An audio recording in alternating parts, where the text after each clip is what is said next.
어떤 학자들은 역사는 힘에 의해서 쓰여진다라고 말을 했습니다. 전쟁에 승리한 민족이나 나라에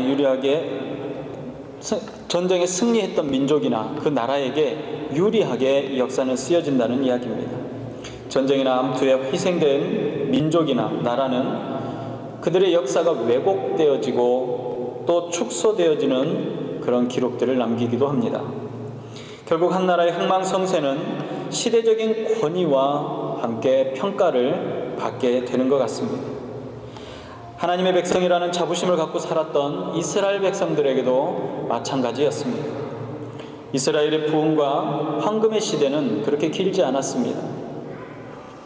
하나님의 손에 이끌려 승리하던 시대와 부흥의 시기는 다른 주변 국가들에 비하면 너무나도 초라하고 짧기만 했습니다. 늘 주변의 외부의 세력으로부터 시달림을 당했습니다. 결국 국가가 무너지게 됩니다. 귀족들과 백성들이 포로로 끌려가기까지 했습니다.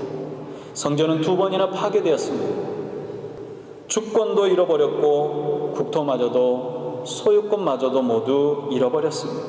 오랜 시간 동안 이스라엘 백성들은 세계를 떠도는 존재가 될 수밖에 없었습니다.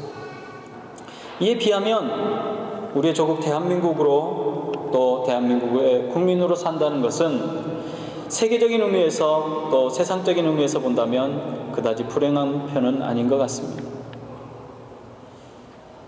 그러나 아직 우리의 역사는 끝나지 않았습니다. 아직 끝나지 않은 역사를 우리는 어떻게 써나가야 할지 지나온 역사들을 돌이켜보며 지혜롭게 대처해야만 합니다. 이스라엘 역사의 굴곡은 하나의 중요한 기준을 가지고 있습니다. 하나님과 이스라엘 백성들 사이의 약속, 바로 그것입니다. 하나님께서는 자신의 백성이라고 부르는 이스라엘을 끝까지 책임지시겠다라고 또 복을 주시겠다라고 약속하셨습니다. 그리고 그 백성 이스라엘은 하나님만을 섬길 것을 약속하고 모든 규례와 율법을 지키겠다는 약속을 합니다. 하나님과 이스라엘 사이의 약속은 처음 약속을 받은 그들의 조상 아브라함으로부터 출발합니다. 그리고 그 약속은 지금까지도 유효한 약속입니다. 약속을 반드시 지키시는 하나님의 신실하심을 인하여서 하나님을 진심으로 섬기기를 원하며 그 앞에 순결하게 나아갈 때는 승리의 역사가, 하나님을 두려워하지 않고 율법을 업신여길 때는 패망의 역사가 쓰여지고 있는 것입니다. 많은 시간 이스라엘은 하나님 앞에서 온전하게 행하지를 못했습니다. 사사기 21장 25절에 이스라엘 백성들의 삶을 아주 잘 표현합니다. 그때에 이스라엘의 왕이 없으므로 사람들이 각기 자기의 소견에 옳은 대로 행하였더라. 이스라엘을 다스리는 왕이 없었다는 이야기는 그들이 하나님을 두려워하지 않고 하나님의 법을 떠났다라는 이야기를 말하는 것입니다. 결국 자기의 마음에 이끌리는 대로 그들 마음껏 삶을 살았다는 것입니다. 그 결과가 주변 강대국으로부터 공격과 시달림을 당하게 된 것입니다. 농경사회의 전쟁은 농사철에는 암묵적으로 서로 간에 휴전을 하게 되어 있습니다. 그럼에도 불구하고 곡식이 무르익어 추수할 때가 되면, 이미 추수해서 곡간에 들일 때가 되면 수확한 모든 곡식들을 다 빼앗아 가버리는 주변에 강대국들이 있었습니다. 그들의 삶은 참으로 비참했습니다. 그런 상태에서도 그들은 자신들이 처한 상황을 한탄할 뿐이지 왜 그런 상황이 자신들에게 온 것인지, 또 왜 그렇게 될 수밖에 없는지 생각하려고 하지 않았습니다. 여전히 유효한 하나님의 약속을 잊고 있었다거나 아니면 무시해버린 것입니다. 에레미야 선지자가 부름을 받을 당시에 하나님을 두려워하던 요시야라는 왕이 있었습니다. 요시야는 신앙의 개혁운동을 했던 하나님 앞에 선 아주 경건한 왕이었습니다. 그 백성들이 하나님을 바라볼 수 있도록 하나님의 말씀 안에 백성들을 이끌던 왕이었습니다. 아수르와 애굽과 바벨론 사이의 전쟁에 목숨을 잃었습니다. 그리고 그를 대신해서 세워진 왕들은 예레미야를 회쳐갑니다. 그리고 그를 감옥에 가두고 하나님의 말씀을 듣는 것을 거부합니다. 결국 나라는 전쟁에 패하고 왕이 끌려가는 수모를 당합니다. 어느 날 하나님께서 예레미야를 부르셨습니다. 일어나서 토기장이에게 가라 라고 명령하십니다. 예레미야가 토기장이 집에 들어가서 토기장이를 만났습니다. 토기장이는 흙을 빚어서 생활을 하는, 또 그 생활에 필요한 물건을 만드는, 그릇과 항아리를 만드는 장인입니다. 예레미야가 들어섰을 때 토기장이가 돌로 만든 물레에 흙을 올려놓고 그릇을 만들고 있었습니다. 물레로 그릇을 만드는 모습을 여러분들 혹시 본 적 있는지 모르겠습니다. 지금은 모터가 평평한 판을 돌려서 도공이 원하는 모양으로 그릇을 만들곤 합니다. 당시 도공들은 2개의 돌을 포개서 만들어진 기구를 사용했습니다. 그래서 발로 굴려서 그 돌판을 돌렸습니다. 이 물레의 흙이 뱅글뱅글 돌아갈 때에 도공의 노련한 손은 자신이 원하는 모양의 그릇을 만들어내곤 합니다. 토기장이는 기구에 흙을 올려놓을 때 자기가 무엇을 원하는지를 분명히 생각합니다. 자기가 무엇을 만들 것인지를 분명하게 알고 있습니다. 먹음직스러운 과일을 담을 접시를 만들 것인지, 아니면 따뜻한 스프를 담을 그릇을 만들 것인지, 그것도 아니면 물그릇이나 컵을 만들 것인지 생각합니다. 그리고 그에 맞는 적당한 흙을 도구에 올려놓고 자기가 원하는 그릇을 빚기 시작합니다. 그런데 간혹 원하지 않는 모양이나 생각과는 다른 모양이 만들어지게 되면 흙을 잘 추스려서 다시 자기가 원하는 모양으로 그릇을 만들어냅니다. 예레미야 18장 4절은 이렇게 소개합니다. 진흙으로 만든 그릇이 토기장이 손에 터짐에 그가 그것으로 자기 의견에 좋은 대로 다른 그릇을 만들더라. 이 모습을 지켜보고 있던 예레미야에게 하나님의 말씀이 임하게 됩니다. 여호와의 말씀이니라. 이스라엘 족속아, 이 토기장이가 하는 것 같이 내가 능히 너희에게 행하지 못하겠느냐? 이스라엘 족속아, 진흙이 토기장이 손에 있음같이 너희가 내 손에 있느니라. 내가 어느 민족이나 국가를 뽑거나 부수거나 멸하려 할 때에 만일 내가 말한 그 민족이 그 앞에서 돌이키면 내가 그에게 내리기로 생각했던 재앙에 대하여 뜻을 돌이키겠고, 내가 어느 민족이나 국가를 건설하거나 심으려 할 때에 만일 그들이 나 보기에 악한 것을 행하면 내 목소리를 청정하지 아니하면 내가 그에게 유익하게 하리라고 한 복에 대하여 뜻을 돌이키리라. 하나님께서 예레미야를 토기장이의 집에 보낸 이유는 이스라엘 백성들이 자신들의 잘못된 행동에 대해서 깨달음을 얻게 하기 위한 하나님의 의도였습니다. 하나님께서는 자신이 마치 토기장이이며 이스라엘은 토기장이 손에 의하여 만들어지는 흙과도 같다라고 말씀하고 계시는 겁니다. 어느 민족이나 국가의 생성과 흥망과 멸망의 주권은 오직 하나님에게 달려있다라는 말씀입니다. 하나님이 원하시는 민족이나 국가는 하나님의 말씀을 살펴 경건하게 하나님을 따르는 민족이요 국가가 되어지는 것입니다. 악을 행하며 하나님의 진노 아래 있는 민족이나 국가가 돌이켜 회개하고 하나님께 돌아오면 그 진노 또한 돌이키겠다라고 말씀하셨습니다. 반대로 복을 주시기로 약속한 민족이나 국가일지라도 악을 행하고 하나님의 말씀을 거부하면 천능자의 뜻을 돌이켜서 복을 거두어 가실 거라는 말씀입니다. 지금 이스라엘은 강대국의 전쟁의 틈바구니 속에서 어느 나라가 자신들을 도와주며 자신들을 책임져 줄 것인지 고민하고 있었습니다. 사실 그들은 아수르가 주도하는 애국과의 동맹을 막아섰다가 큰 화를 당했습니다. 그 결과는 참혹했습니다. 그들이 사랑하고 하나님 앞에 온전하게 서기를 원했던 요시야 왕이 전장에서 죽임을 당합니다. 그리고 이어서 왕을 세웠지만 세워진 왕이 착고에 채워져서 끌려가는 수모를 당하고 말았습니다. 왕족과 귀족과 많은 사람들이 포로로 끌려가고 결국 나라에 큰 어려움이 닥쳐온 것입니다. 아수르가 자신들을 지켜줄 것 같으면 끝까지 그 권력 앞에서 무릎을 꿇고 자신들의 생명을 구할 것이었습니다. 그러나 점점 더 커가는 바벨론을 무시할 수 있습니까? 그럴 수 없습니다. 거대한 대국인 아수르와 애굽을 상대로 조금 더 물러서지도 않는 바벨론은 또 다른 두려움의 대상이었습니다. 그들의 마음은 이미 강대국들에 의해서 녹아버렸습니다. 그런데 그들이 잊고 있었던 사실이 한 가지 있습니다. 그들은 바로 약속의 민족, 약속의 국가였다라는 사실입니다. 주변의 정세의 마음이 빼앗겨서 정작 자신이 누구인지를 잊어버리고 있었다라는 사실입니다. 이스라엘은 하나님의 백성입니다. 하나님께서 선택하셔서 전능자의 백성으로 부르신 하나님의 백성이라는 사실입니다. 모든 열방의 민족들 중에서 유일하게 하나님께서 선택하신 하나님의 백성들입니다. 그런 그들이 하나님과의 약속을 잊어버렸습니다. 그들은 하나님의 백성이 되고 하나님은 그들의 하나님이 되시겠다라고 했던 바로 그 약속 말입니다.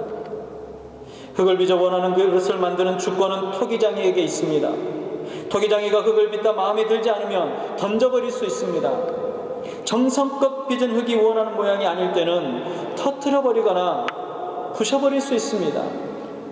혹 다시 주물러서 다른 모양의 그릇으로도 만들 수 있습니다. 이 모든 권한은 토기장이의 권한입니다. 흙의 권한이 될 수가 없습니다. 흙의 입장에서 자신이 멋진 명품 도자기가 되고 싶다고 해서 자기 마음대로 될 수 있습니까? 그렇지 않습니다. 왕이 즐겨 사용하는 아름다운 그릇이 될지 가축의 밥그릇이 될지 흙은 알 수 없습니다. 흙의 주권이 될 수도 없을 뿐만 아니라 그것은 오직 토기장이의 손에 달려있는 것입니다. 로마서 4장 9절 오늘의 말씀입니다. 오늘의 말씀에 보면 예수님의 정체성을 드러내시는 말씀입니다. 예수님께서 이 땅에 오시는 사건은 자신의 몸을 희생해서 모든 인류의 죄를 사하시고 사망에 포로된 사람들을 생명으로 구원하시는 것입니다. 그래서 4장 9절에 이렇게 말합니다. 이를 위하여 그리스도께서 죽었다가 다시 살아나셨으니 곧 죽은 자와 산 자의 주가 되려 하심이라.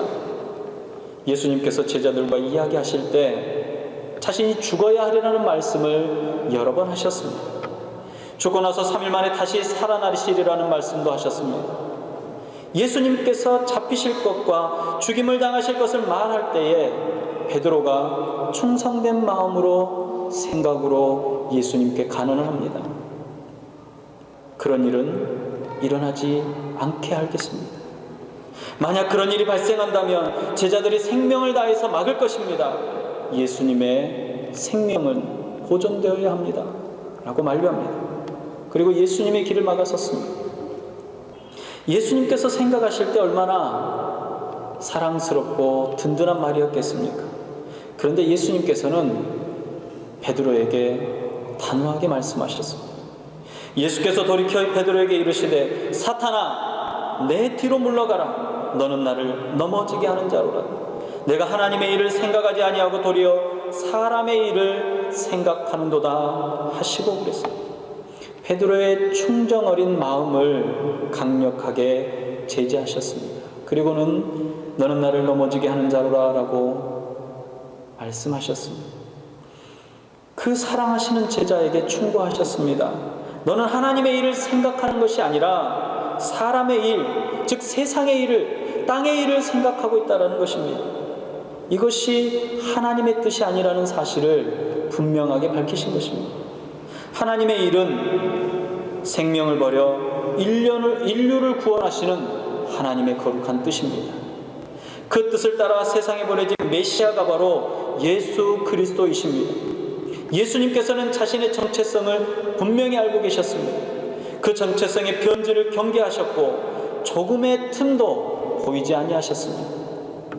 모든 삶의 목적을 메시아로서의 삶의 목적에 두고 조금도 흔들림 없는 본을 보이셨던 것입니다. 우리의 몸과 생각은 늘 세상의 기준과 가치에 고정되어지는 유혹에 빠지기 쉽습니다. 왜냐하면 우리는 연약한 인간이기 때문에 그렇습니다. 경쟁 구도의 사회 속에서 만나게 되는 인생들의 욕구는 도저히 이겨낼 수 없는 높은 벽과도 같이 느껴질 때가 종종 있습니다. 안전을 위협하는 여러 가지 공격들이 쉴 새 없이 몰아쳐 오기도 합니다. 도대체 누구를 의지해야 하며 어느 쪽에 서야 할지 분별하기조차 어렵습니다. 혹시 이런 어려움이 여러분들 중에 마음 깊이 가지고 계십니까? 그 마음이 여러분들의 마음을 둘러싸고 에워싸고 감싸고 있습니까? 지금 바울 사도는 우리가 누구인지 분명히 알기를 원하고 있습니다. 예레미야 선지자를 통해서 말씀하시는 하나님의 음성을 듣기를 원하고 있습니다. 우리는 하나님께서 빚으시는 하나님의 뜻을 따라 행하는 하나님의 작품입니다. 그래서 오늘 본문이 말하지 않습니까? 우리 중에 누구든지 자기를 위해 사는 자가 없고 자기를 위하여 죽는 자도 없다라고 말씀합니다. 우리는 우리의 육신의 삶을 위해서 사람들이 아니라는 것입니다.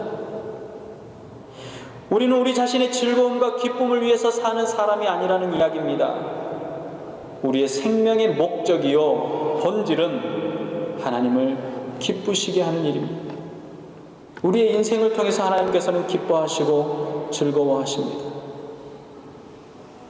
내가 누구인가를 돌아보고 자신을 찾는 것은 우리 인생의 가장 중요한 작업입니다. 목표를 향해 달려가는 사람들은 흔들림 없는 정체성이 있어야 합니다. 목적이 분명한 사람만이 반드시 결승점에 도달하는 것입니다. 주변의 유혹에 눈을 가리고 귀를 막을지라도 단호하게 뿌리치고 전진할 수 있어야 합니다.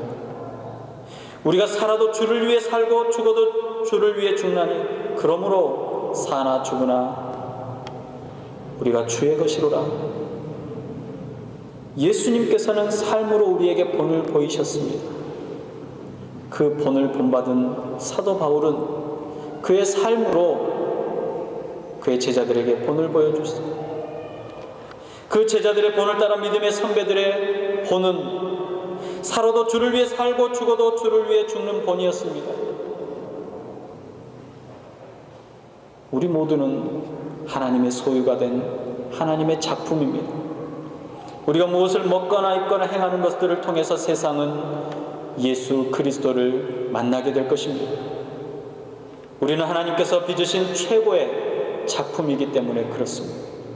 시시한 세상의 욕심에 매이지 않고 거룩하고 고상한 하나님의 뜻을 분별하는 아름다운 인생들이 되시기를 바랍니다. 그곳에 하나님의 뜻이, 그곳에 하나님의 기쁨이 임하게 될 것입니다. 기도하겠습니다.